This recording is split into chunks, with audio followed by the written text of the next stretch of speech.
Inside the halls of San Diego State University lies a program dedicated to storytelling and pursuing the truth.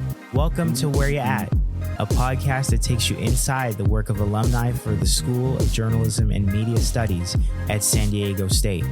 Our goal is to show the success of our alumni, inspire students with the stories, and connect students and alums on a pathway to journalism success. And now, here's your host, Josh Suchon.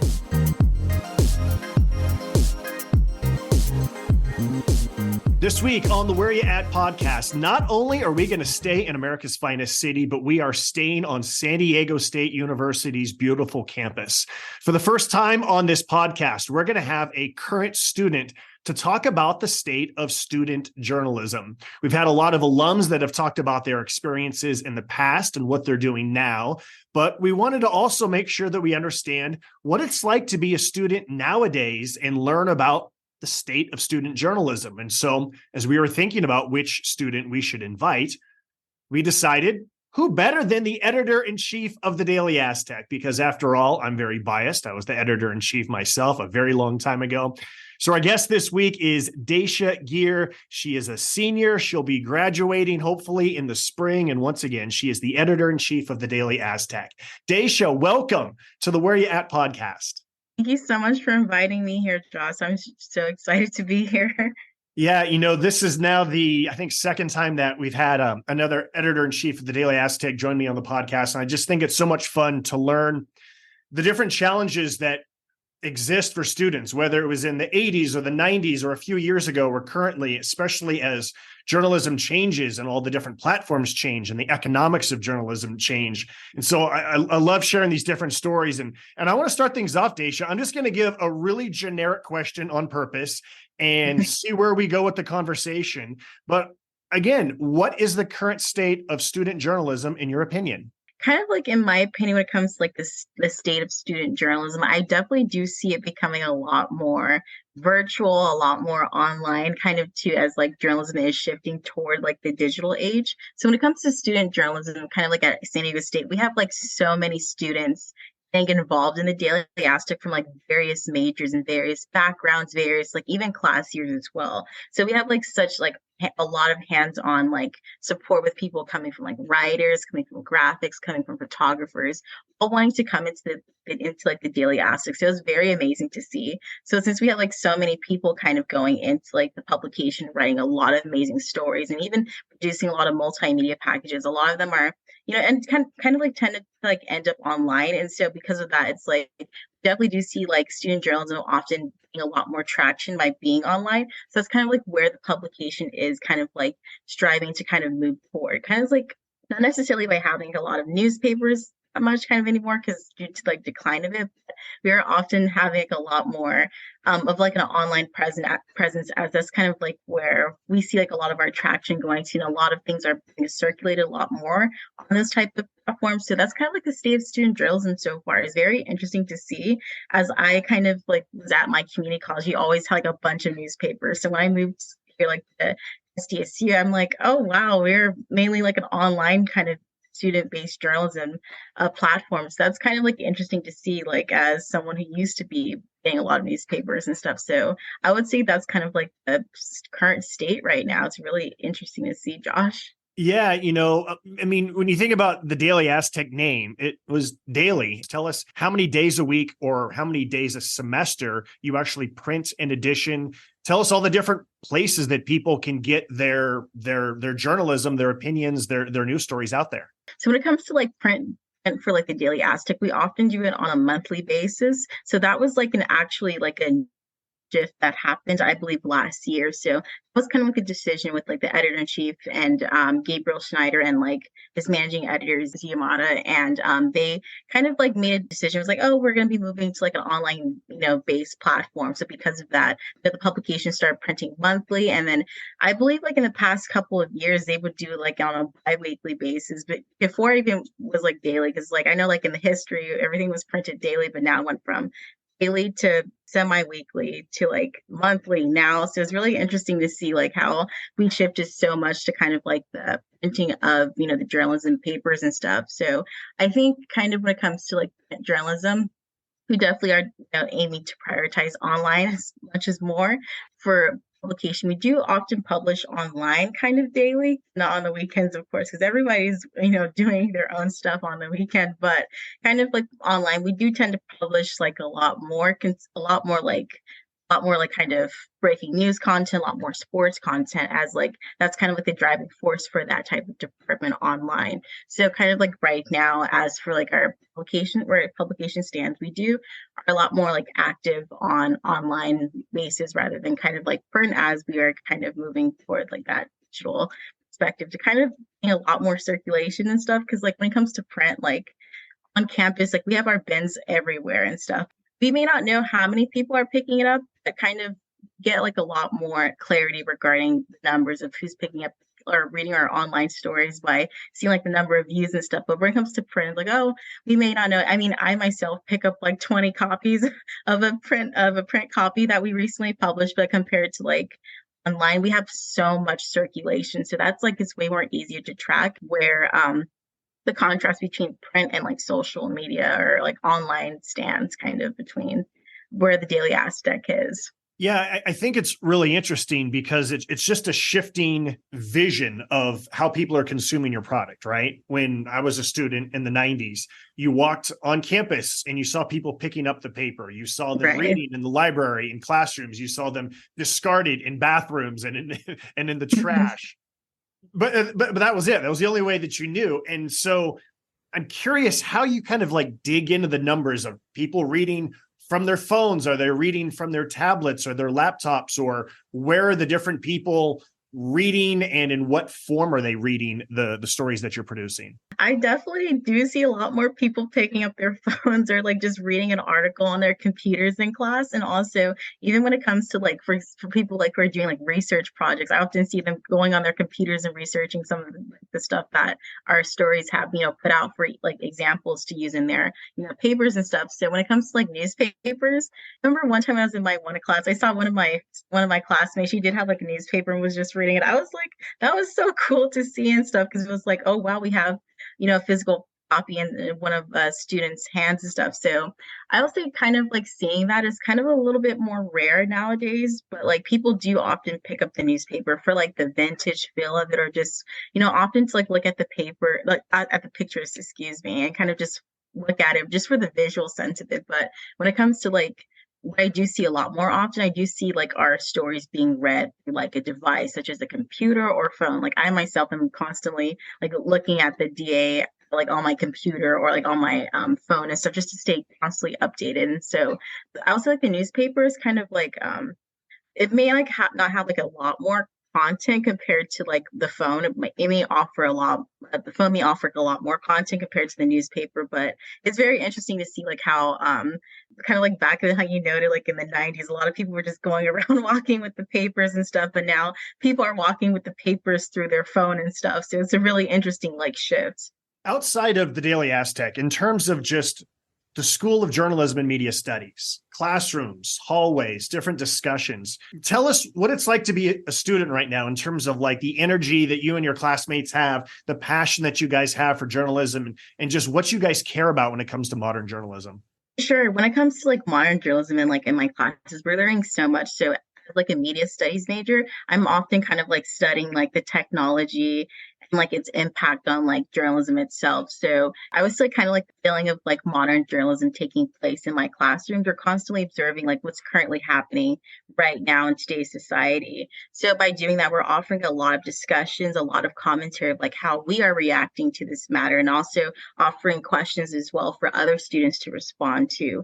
It's a really like enlightening process when it comes to having like those discussions of modern journalism, because a lot of us are curious of what that looks like. What does that look like when we graduate, or like what does that look like right now if we're looking for jobs and stuff? And so a lot of people tend to kind of like say like, oh, I'm definitely interested in going into somewhere like in a multimedia perspective, because who knows, it's where our journalism may be in the future. It kind of is in the future, kind of like right now and stuff. So it's a really interesting discussion and stuff. And so a lot of people are becoming a lot more having those conversations right now before graduation hits. And so by being in our classes, we're always having these conversations of what what kind of like what's happening in society right now, and so like what are some ways that we can as like students go out there and cover it too as well and get like that student perspective. So in terms of like modern journalism, we're often seeing it through like a digital lens, or kind of like having those conversations together, kind of to like visualize what we see journalism taking off soon.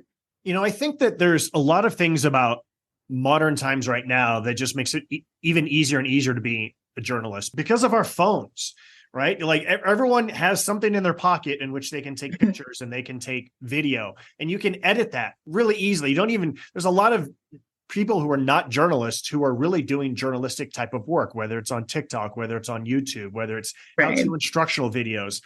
And so I'm curious for like you and the other classmates that how often you guys just like using your phones and just seeing something on campus or seeing something in your lives and you just think, you know what, let's make a quick little story about this, whether it's 8 seconds or whether it's 8 minutes or whether it's somewhere in between, just to create some type of content with the technology that exists. I definitely do see that like happening like in my classes. So like I remember that there was like a lot of mostly like kind of protest happening on campus. So like we're like, oh, people may want to see this like visually rather than it may be quicker to have that by like, the phone, since everyone has it. So it's like just getting like your phone out and taking like a snap of what's happening, just putting it on like online, that can definitely circulate like a lot more people to view. So that's like a thing that we're definitely hoping to kind of like achieve at the Daily Aztec, is by having a lot of more of that multimedia aspect to what we put out. Because like I definitely do believe when it comes to like going online and like reading an article, like if there's ways that we can incorporate a lot more photos, a lot more videos, that makes things a lot more visually presenting to people who prefer to kind of look through those mediums when it comes to storytelling. Even like myself, when it comes to like when I'm randomly walking on campus and I see something that may be really great for our broadcast show, which is Daily Aztec Live, I'll just pull out my phone and be like, okay, guys, this is a very short, like maybe 15-second clip. We could definitely incorporate this into our show. And so I definitely do think that's kind of where journalism is like taking off, especially with citizens journalism kind of having a driving force into that. Because kind of like when it comes to being online, a lot of people can be a participant in journalism. So by doing that, a lot of people can like take a snap of anything and then just kind of put it out there for people to kind of like somewhat informed. So at the Daily Aztec, I definitely do think that is something that we can definitely continue to incorporating. And even in my classes as well, I'm with my own like kind of cohort, and being able to produce like that form of technology through like just my phone, since it's so accessible to everyone, well, most of everyone. It makes me wonder how many people have the quote keys to the Daily Aztec account where they can be the one who posts something. Is anyone who's on staff can they do it, or is there only a certain number of people who get the keys? I'm using air quotes that Daesha can see to be able to post something from the Daily Aztec's numerous different social media accounts. Well, that's definitely facilitated by my amazing social media editors. They kind of are the ones who have the keys to our Instagram accounts, our Facebook account, our X account, and like even our LinkedIn too as well. We're hoping to be more active on that as well. But yeah, they're kind of are the ones who do have access. But like if someone does like, for example, like a staff writer or a contributor is like covering an event and stuff, they'll definitely like send those like clips their way, and then they'll make sure to kind of like get up on our Instagram pages or like our other social media pages to kind of get it out. And so it'll be like circulated to many. One of the things that I always found both really exciting, yet also sometimes uncomfortable as the editor-in-chief, and I'm in a classroom and there's a discussion about what's happening in the world or what's happening on campus. And then all of a sudden, like all eyes are on me, right? And it's like, I'm this quasi-famous person because I'm the editor-in-chief, but there's also a ton of responsibility that comes with that. And I don't know if I was quite ready at that age to really have all of these eyeballs that were on me. And so I'm wondering for you and your other fellow Daily Aztec workers, just those discussions in the classroom, what are those like when people want to know you and get to know your opinion, get to know exactly what you guys are doing and why you're doing it, especially if they are critical about what you guys are doing and what that's like for you? I remember when I first was given like got the position of like editor-in-chief. I remember when I was in my writing class, we were like, oh, what's the DA doing next and stuff. So it was like a really fun thing when I was like with my other classmates. They're like, oh, what's happening now? And or like at SDSU and stuff. So I'm like, yeah, we're definitely looking into like those stuff. And so like by being in those classrooms, there's like we are like allowed, we like have like the opportunity to kind of be a part of the conversations, like what students are talking about. Like a couple of my editors or even staff members, they even are part of like the SDSU community on Reddit or like other types of other social platforms to kind of be like, oh, what's happening around SDSU. And so when I'm able to be in person in those classes where they're like, oh, I'm curious like if the DA is going to be writing about that, it does like task me like go like and look into it further because like I'm right there. So it's like I have to hear these conversations and me being hearing it, I'm definitely like those ideas, or even my other members are pitching those ideas and stuff to their members or their sections and stuff. So it's a really fun thing, especially like when you're there in person and it's like, oh, the editor in chief is right next to me, or the news editor is next to me, or the sports editor and stuff. So it's like it's really cool. I love like kind of like the feeling or like feeling of that position or like what it gives and stuff because it definitely does help me to kind of be in a way like be able to listen to my peers and listen to other students like me because like I'm no different. I'm just like the editor in chief, but like although it does have like a lot of responsibilities and stuff, I'm just a student as well. But it's really cool to kind of look forward to like what students are saying and stuff. And so since I'm able to be there with them, it definitely allows me to kind of look forward into researching a lot more about the stuff that's happening on campus. It was not too long ago that I looked at the San Diego State curriculum, just for old time's sake. I was curious, well, what are classes like? What are electives like? What are upper division classes like, especially within journalism and media studies? So tell us, what have been some of your favorite classes, your favorite professors? I'm curious to learn, like, what are these different classes that you take nowadays, and what are the things that you're really enjoying about them? So I have taken so many courses here at SDSU ever since I transferred. I think I took like maybe 10 or 15 or so far. But if I have to say like my favorite course so far has JMS 310W. So that's held by Professor David Cotton. So he's like an amazing professor who I had during spring 2023. So in that class is kind of like you serve as like a writer and stuff. You get to write your stories and you are able to hopefully have them published maybe by the DA or like someone else, but it definitely would go through like the professor first. But that class was so amazing because it served as a little boot camp or like a little trial to kind of like understand like how journalism works and stuff. And so we were able to kind of gain like very strong insights into like how to like conduct an interview, what are the best things to say, or like how do you go on reporting a story and stuff. And so since we had like the ability to kind of pitch our ideas and kind of make them a reality, it was a really great class to kind of give them like the chance to build their resume. And so like for me, as I had like a kind of like a background in like writing too as well, the class really still enlightened me on like what are some like the journalism practices to incorporate into my own writing. And so I really loved the class because it helped me further strengthen my writing and reporting as a person and a journalist. And so I can say that that's like my favorite course so far and stuff. And so we wrote like a lot of stories and stuff. And so Professor Cotton, he gave us like a lot of very valuable feedback. And so I was able to incorporate that into my writing, and it helped me kind of become a stronger and like and confident like conducting stories and conducting interviews as well, because like when people have like their first interview, I'm pretty sure it's like very intimidating at first glance and stuff, like kind of being able to experience that journey with other students as well who are getting into media reporting. It was such like an amazing class, and I really am glad that I would say, I mean, everyone had to take it, but I'm really glad to like be able to experience that class because it was really helpful. I remember some of my favorite journalism classes at San Diego State involved just the history of media and also ethical decisions that you make in media, because I remember just thinking that I knew it all, right? Oh, I'm 20 years old. I know everything. And then quickly realizing how little that I actually knew. And then I think about just how much media has changed in the 30 years since I left campus.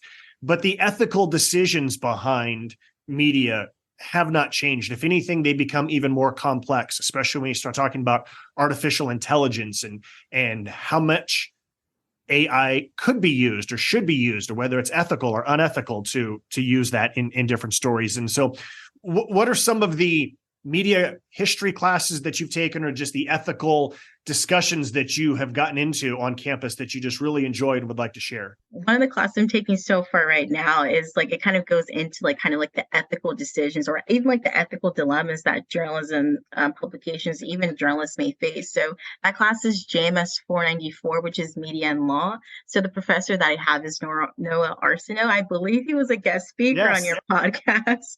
So that class is really interesting because it does get you like thinking like what is the appropriate decision to make. And so throughout that class, we do like this little form or a little assignment called like it's called like pack back. So what you do is like you ask a question and then another student will reply to it. So a lot of the times we ask questions that are like, well, what is the appropriate measure to take and stuff. And so even me as like the editor in chief and stuff, you know, there probably may not be like a automatic decision to make and stuff. It definitely requires a lot of critical thinking or like what are like the ethical concerns or I will say dilemmas and stuff. And so I really do appreciate that class. It's like I said, it's really enlightening and stuff because like I didn't even know like half of like media laws or like kind of like the magnitude of it when it comes to, you know, facilitating a publication or facilitating any content that comes out and stuff. And so that class is really it opens like the door, like opens like the window to kind of like every decision that we make as a publication, even like as a reporter, it definitely has like a strong impact on our audience members. So we definitely want to take things into consideration when it comes to what we're putting out, whether that's like an article, whether that's a photo, whether that's like anything, because it's always a very strong, like impactful decision that's behind whatever we put out. You mentioned Riverside a couple of times and how you are a transfer student. Do you still commute from Riverside or have you moved closer to campus yet? Well, yes, that's an amazing question. That's the real question right there. So for me, I live in Menifee, so it's like not too far from Riverside. I was like maybe it's 20 minutes down, but I am still a commuter student so far. How long is your commute to get to campus each day? I would say it's probably an hour and 15 minutes on a good day, of course. But if it's like a day where it's coming back from the holidays, it may take maybe like an hour and 30 probably. But I often leave early, like around like maybe 4 a.m. to get to school. Yes, I wake up at 3 a.m. sometimes. So it's kind of like a get up early in the morning and then commute down there. Because like I have to stay on campus for about like if I arrive on campus like maybe at 6 a.m. and I'm mostly there to kind of maybe 6 p.m. So I'm kind of there for like 12 hours probably. So it's like often my day is just kind of like working, getting to class and kind of just roaming around the university. So it's kind of like a schedule that I built up. I've been doing it so far. I'm dedicated to continue it throughout like my rest of my academic journey. Oh my goodness, man. And I thought it was difficult to make an 8 a.m. class on campus. You're waking up at 3 o'clock in the morning. Oh my goodness, Daesha. I feel like I want to do a spreadsheet of how much money it costs you in gas and whether you could live on campus and make it more economically feasible for you. But I applaud your dedication to having that type of discipline. That is remarkable. My goodness. And the best part is that I will always be early to my early classes too by being on campus like 3 hours early. Tell us about how you became the editor-in-chief. What was the process for you like in terms of applying for it and the interview process? It's a very prestigious honor. There's only one per year. It has an illustrious history. Tell us your story of how you became editor-in-chief. For sure. It's a very lengthy journey. So I remember when I first kind of like back at my community college, I had an editorial experience as the news assistant editor and opinion editor. So when I was transferring to SDSU, I knew I wanted to kind of continue my career in journalism, so that type of path as being an editor. So when I first kind of like signed up to join the Daily Aztec, I did start off as a contributor. I kind of took like a lot of news stories on and stuff, and even like was participating in like podcast, which was Daily Aztec Live. And so after like I think maybe 2 to 3 months of being there, I was offered like the position of becoming the assistant editor to the news and arts and culture section. So within that, I assisted the news and arts and culture editor with like editing stories, even producing articles primarily for the news sections. That's kind of like my beat. I'm often kind of like writing the breaking news or even just covering a lot of news happening on campus. And so kind of heading into like the spring semester, I was like thinking, oh, I may want to possibly apply to becoming editor in chief. And so kind of like one of my things was that I was 20 years old when I applied. So I was kind of a little bit hesitant regarding, oh, can I lead a publication that is so like, not necessarily old, but like necessarily has like so much like history, is like having that being facilitated by a 20-year-old just kind of was like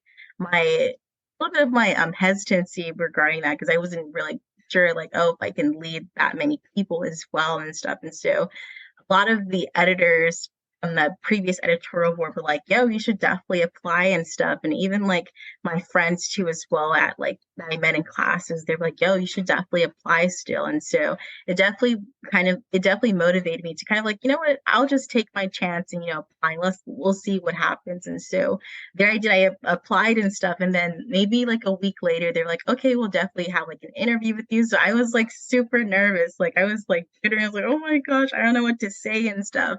And so it was like actually like when I had my interview, it was at the basement of the multimedia room in the Daily Aztec newsroom. So when I was doing my interview, like the Wi-Fi kept on going out. So each time I was talking, it would like cut off and people's faces were freezing. And even my face was like frozen too as well. I was like, oh my gosh, this interview is going so bad right now. I don't know if they're gonna have me be they're gonna pick me and stuff. But luckily, like maybe like a week later. And so because like my Wi-Fi was so bad, it was kind of like it delayed the whole proceedings and choosing of the EIC and like the KCR general manager. I was like, oh yeah, it's definitely the Wi-Fi that's gonna get me in that position.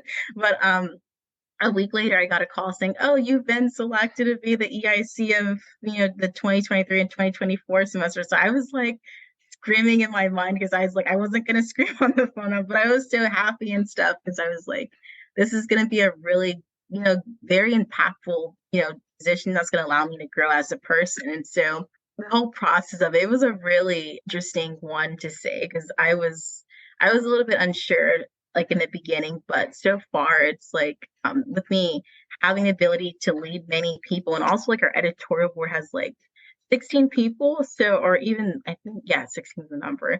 It's like a larger number from like previous years because we kind of created a lot more positions. And so because of that, that allows us to have a lot more content kind of given to like departments to kind of be able to that out. And so me being like the person to kind of be the leader of the editorial board and also the other like staff writers and other things too as well is very humbling to like hold myself like a higher standard and stuff. And so by being so young and stuff, I definitely was able to put those securities away and kind of like just allow myself to humanize myself into just leading people with like dedication and having that perseverance to kind of go on forward and stuff. But I'm still learning a lot about my position, what it entails and stuff. So it's not like, oh, I have a ground of what this position means and stuff, because I still am finding it and stuff. It definitely is allowing me to grow and mature as a person. So it's really great to do that with other people as well. Yeah, I feel like I didn't really know what I was doing until like midway through the second semester. And by that point, there's only 2 months left. Yeah. Kind of thinking about graduation and all that. Who are the people who interviewed you? Who are the decision makers now for the editor-in-chief, the Daily Aztec, and the general manager of KCR Radio? Yeah, so like facilitated by the Student Media Advisory Committee. That's often made up with people who are part of some people part of the JMS department, some people part of like AS, I believe too as well. So they often come together, do like the interview process regarding like who will be like the EIC. So I think they asked me like maybe 10, 15 questions regarding like, oh, how would you handle like a ethical dilemma? What are some things you would like to bring to the publication? And so I've shared like a lot of my ideas with like, I definitely would like to incorporate like a lot more multimedia aspects, or like when it comes to other sections, how do you plan on kind of like bringing content to those areas? And so I kind of pitched out like, oh, we could definitely extend our collaborations with external entities around the campus and stuff. And even like the things as well surrounding the print journalism. So like, what are some things you want to do to make it for like the special issues and stuff? And so I kind of shared my insights too as well. Like I'll even tell you like for example, like for the Halloween issue, I remember when I was in my interview, I was like, we could definitely incorporate, like, I don't know, some fun Halloween stuff to, match the theme. That includes maybe changing the font of some things to kind of make it a lot more engaging and stuff. It's like a lot of college students, they love Halloween. So it's like if we're able to make a print edition that comes out before 31st, then that can definitely garner a lot more attention. And then one print that I pitched to them was like, oh, the Daily Aztec is turning 110 years old. Let's do an issue that's dedicated to that. So our birthday was just this Sunday. So it was really great to have that newspaper come out beforehand. And so people can kind of get into like the vibe of what's happening around the publication and also around SDSU. So those were a couple of questions and stuff. And that's like kind of like how the whole screening process goes to determining who will be the EIC for that given year.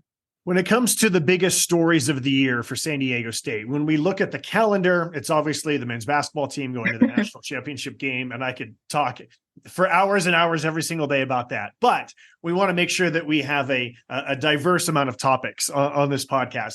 In terms of news stories, what have been like the biggest news stories, especially this semester when you're the EIC, that has just really had the campus buzzing on a regular basis? When it comes to like the news stories that have garnered so much attention, it definitely will be like one of the stories that happens surrounding like the suspension of the fraternities that happens when that happens. I remember when we first put like a social media post on Instagram, it helped us gain like over 100 and plus followers just by putting out that like quick little social media post saying, okay, this is what happened, and then read the article too as well. And so by putting that out like on a timely manner, that helped us it's so much not like recognition, but like also like a lot more people who saw what we did and they went onto the website. And so that story got over like maybe 2,000 plus views and stuff. And so that story is one of many articles that came out that was circulated across the university. And so another one was like surrounding, there's been like a lot of protests and strikes on campus. It's been like a really interesting thing. So like there was like a strike pertaining to environmental stuff. There's also like a strike regarding the CS and the faculty union. And so like, for example, the faculty union, like the strike that was being proposed, that helped us gain like so much like views and stuff. I think that one got like over 3,000 and stuff. So it was really interesting to see because like I think caused that to get a lot more attention was because a lot of people may have been curious to like what's happening surrounding those matters and stuff. And so by us being able to provide general information surrounding what's happening, it helped a lot of people stay more informed with, what was happening around the CSUs and even perhaps at SDSU too as well. And so it's really great that we have like a lot of people interested in covering like a strike beat writer, if that's even a real word. I don't know what it is, if it is, but we have like so many people going out to covering these protests and like, these potential strikes that are happening. And so by us being able to do that, it's definitely helped our news department excel and providing like unique content because like it's definitely different from like the Final Four, which was a very important history in SDSU, but it's really cool to see how we're able to provide like a diverse range of news content that is still breaking news and still kind of like hard hitting to like impacting a lot of people as well. What do you think students care about the most these days in terms of the world, whether it's politics, whether that's environment, whether it's a little bit of everything, whether it's border, immigration? What issues matter most to students nowadays? I will say like it's parking. That's what matters to SDSU. Some things never change. It's always parking. Yeah, I will say that's something that's very common that will always make a reappearance in our stories every year now and then. If someone is a high school student who is thinking about majoring in journalism and coming to San Diego State, or maybe they're a freshman who's already on campus and they have not yet really gotten involved in different clubs, Daily Aztec, what should they know from you, Daesha, about what it means to go to San Diego State, be a part of the School of Journalism and Media Studies, and to get involved in some of these different programs? So to get like involved, such an amazing thing. I would love for like anyone who's even not even like a writing student to like get involved in the Daily Aztec, or even for those who are in part of maybe going to the School of Journalism and Media Studies or even majoring in one of those departments. It's such a great opportunity to get involved in many of the clubs and many of the organizations. And so often like during our staff meetings, we always encourage people to join the other student journalism clubs that are offered at campus. That includes SPJ, ABJ, NHJ, and AJ, and like all these other organizations, because it helps us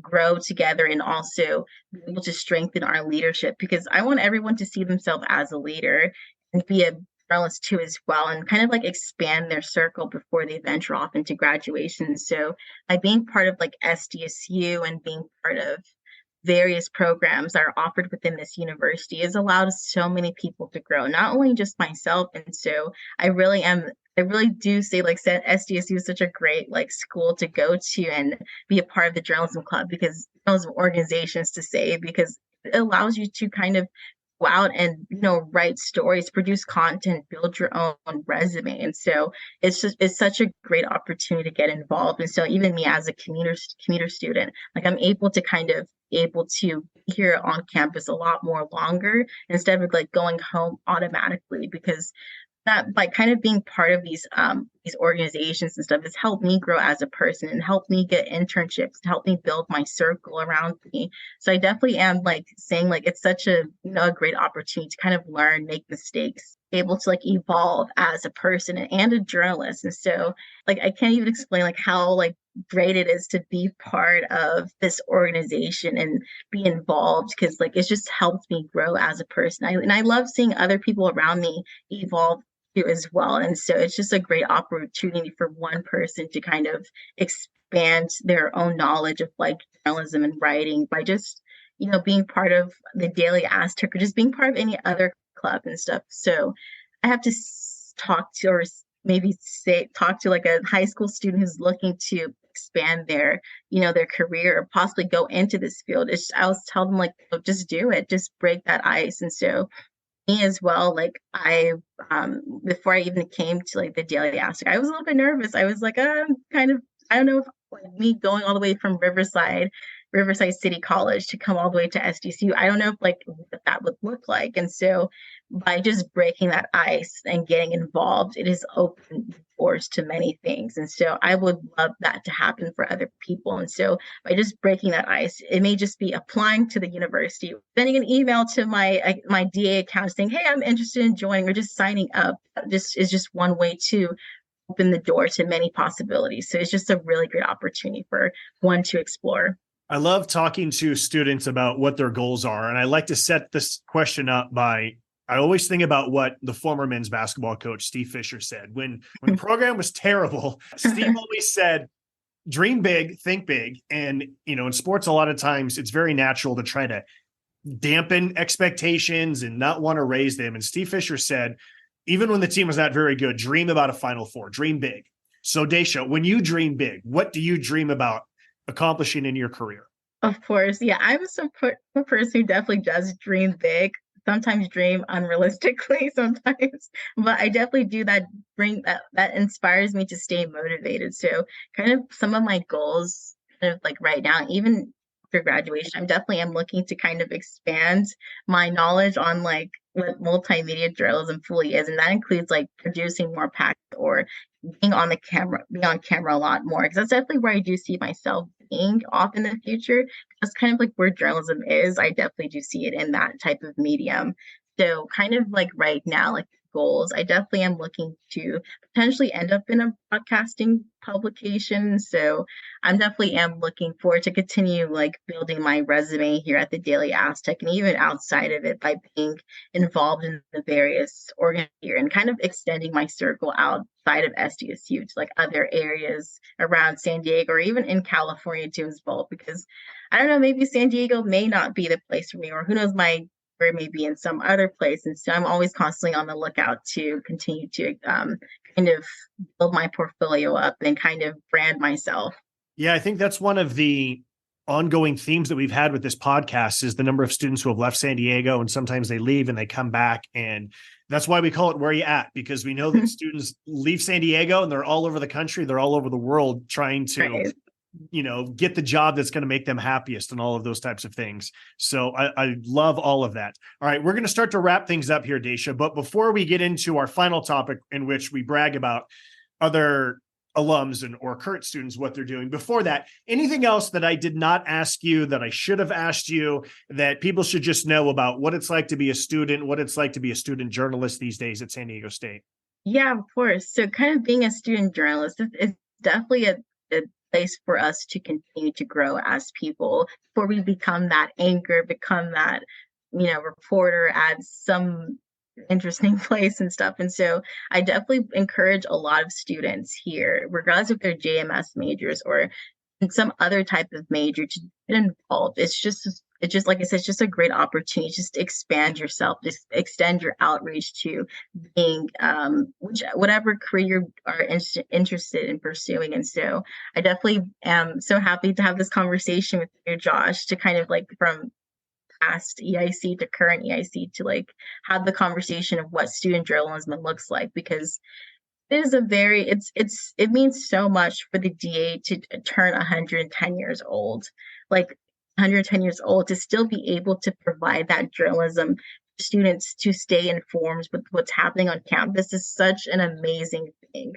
So I'm very happy for like what the future, what the DA looks like, and I'm very confident that we have such great, amazing talent that will carry this torch further to allow this publication to advance to what's happening in modern day journalism. I actually butchered that, but it's really I'm really happy to see what the future of the DA looks like, and I'm happy that we have such a dedicated squad to kind of champion what this publication stands for. So I'm very happy to see what this publication looks like in 2030 or 2040, celebrating 150 years or celebrating a 200 years or something.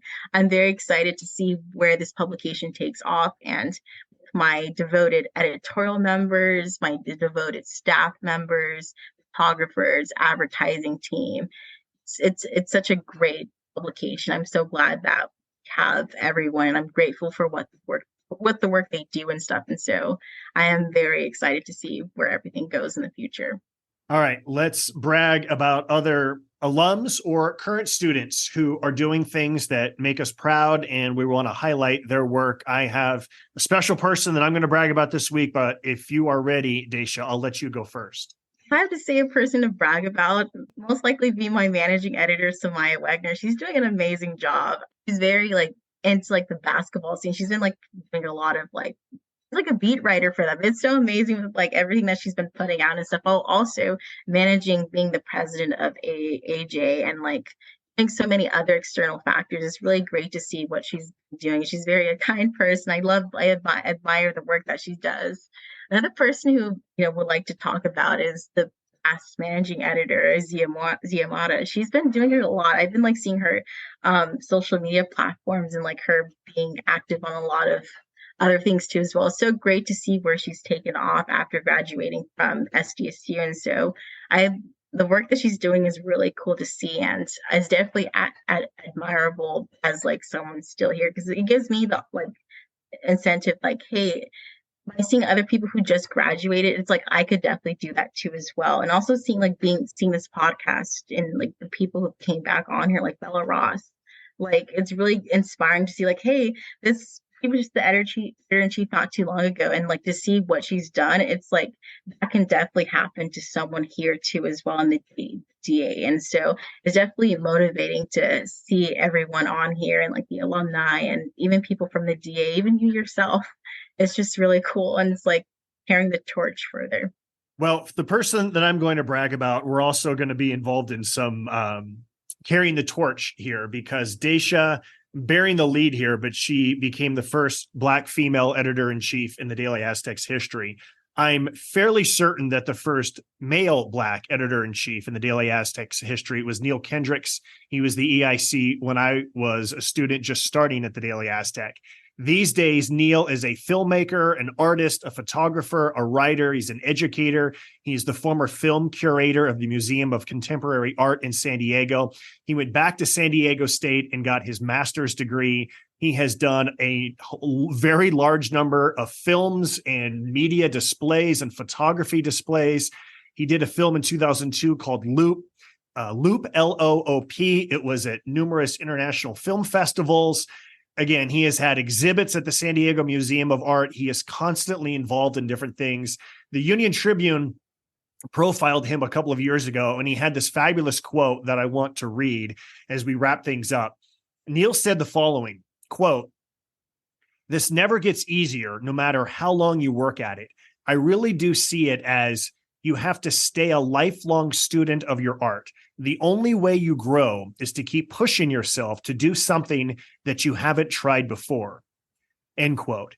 And I love that quote so much. I know that I'm constantly thinking of side projects that I can do besides my work in minor league baseball, just to challenge myself, whether it's this podcast or doing a number of other different things, getting back into my writing roots, which this podcast has inspired me to do. And I just think it's all about being a lifelong learner and trying new things. And Neil Kendricks, again, I barely knew him because I was a really shy freshman when I was at the Daily Aztec, and he was the editor-in-chief, and he has gone on to just do so many fabulous things over the last 3 decades. Yeah, that's amazing. Yeah, that quote is really enlightening. Definitely does push me like forward to do like amazing things still and continue like my academic journey, and even outside of SDSU with like journalism and stuff. That's a really enlightening quote.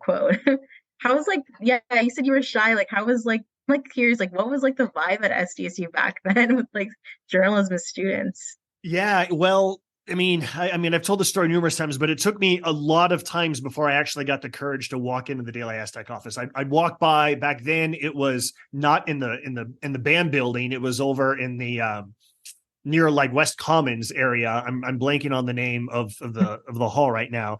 But once I got in, I just, everyone was so great and friendly and helpful. And again, this is before cell phones. This is before there was any sort of thing of social media. I'm really glad that I did not grow up when there was social media. I wish that I had more photographs from my time as a student, but I'm also glad that there's not a lot of embarrassing photos of me as a student. It was, I hate the phrase, it was a simpler time because it makes me sound even older than I am, but it was a more simple time because, again, you just picked up a newspaper and that's how you found out what was happening. And a lot of times you couldn't text each other, "Where are you?" So you would just walk into the Daily Aztec office and see who was there or ask, "Hey, where is everybody?" And then you just go find them on campus. So it really was a more simple time, but it was a time where, I remember it was constantly under construction at San Diego State. And that's because they were putting in these things for this thing called the internet. And I'm like, what is this? I think my last year is when I got my first email address, but I feel like it was a massive changing of the guard in that it was just starting to become wired and the world was changing my final year on campus. But it was, it was a fabulous time. It was an exciting time, and it's some of my just best cherished memories of my life were the 5 years, yes, 5 years that I spent on campus. And like, what does it mean to you, like alumni, to see like the publication turn 110 years old? Pride is the number one word.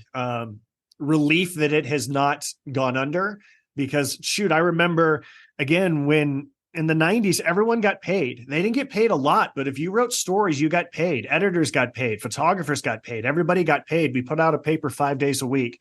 I remember my year as the EIC was the first year that the stories went online, and I don't think anybody saw them, and I knew that nobody was going to see them other than a handful of people, but I knew that this was the start and that this was important, that we start the process of getting these stories online. And it was a few years after that I think the paper went to 4 days a week. And I remember we actually had those discussions when I was there about whether it would be worth it to just not publish on Friday because so few students are on campus on Friday anyways, and what a difficult decision that was going to be. But also, I'm just so relieved that, again, that the Daily Aztec exists. I love hearing that there's the Daily Aztec Live, that you guys do multimedia, that you guys are involved in these different things, because that's the state of journalism. It's hard to get advertising dollars anywhere, let alone for a print edition. So to know that you're evolving with the times, and when I'm able to connect with other students and see what they're doing now as they move to Maine, like Jack Malman, or whether it's Bella who stays in San Diego, it's just exciting to hear those stories. And I know that my belief was, I don't want to screw this up. So many people have come before me. I just don't want to screw this up. And I'm glad that I didn't screw it up too much, that it's able to survive to this day. It's really great to hear like the history, because like it led to so many great things with the publication evolving. So it's really great to continue to carry that torch. So that's very insightful. All right, Daesha, this was really fun. I'm glad that we were able to connect and hear more. And I've been jotting down names throughout the course of this podcast that I want to connect you to so that you can get to know them as well. And so thank you so much for your time and your stories, and continue to make us proud at both the Daily Aztec and at San Diego State. I don't want to make it seem like it's only a Daily Aztec podcast. Like, make us proud with everything that you're doing on campus and out there in the world. Of course. Thank you for having me, Josh. Once again, that is Daesha Gear. She is the current editor-in-chief and a current student at San Diego State. My name is Josh Suchon. I'm your host. We appreciate you listening, and we will talk to you again next week. This is the Where Ya At podcast.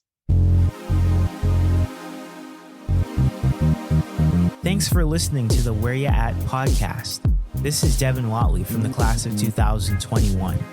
Thanks to Martine Marine for creating the music you're hearing right now, and Alex Piscatelli for her work on the podcast name and artwork on social media. And a reminder to SDSU alums, we really want to know where you're at. Tell us about your career. Get involved in the school.